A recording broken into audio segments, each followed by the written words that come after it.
The Byzantines are not boring. Imagine you move from your house to a mansion.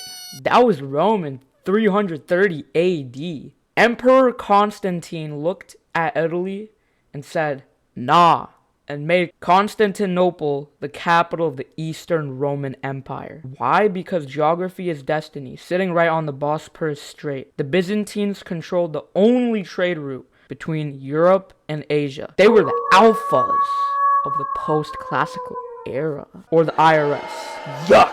Question: if you controlled the only bridge between two continents, what's the first thing you'd buy? Raise your hand, kids! I don't get paid for this. While the rest of Europe was going through a dark age phase, the Byzantines were acting as the world's giant backup drive. They preserved the classical legacy, all the Greek philosophy, and Roman science that would have been deleted otherwise. But their biggest save file was Justinian's Code, created during his reign from 527 to 565 CE. He took thousands of messy Roman files and organized them into one logical system. We still use these principles today. Talk about a long time legacy. Overall, his laws were a massive W.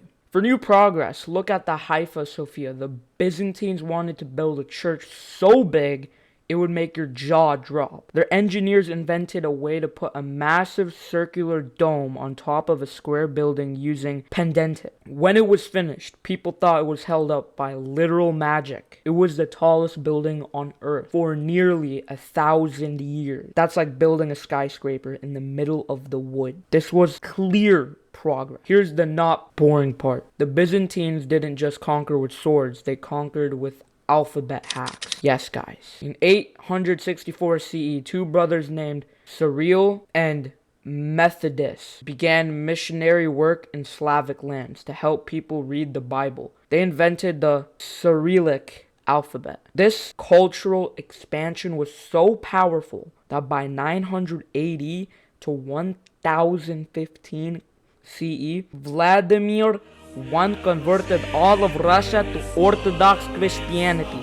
The Byzantines didn't just rule an empire. Get out of here, Vladimir. Anyway, they designed the culture of entire modern nations. Can you pass the Byzantine boss battle? Shout out the answers that pop up on screen. In what year did Constantinople become the capital? What was the name of the invented alphabet? Who was the emperor who ruled from 527 to 565 CE? Good job, guys. Saving history, building icons, and hacking alphabets. The Byzantines were definitely not boring. See ya.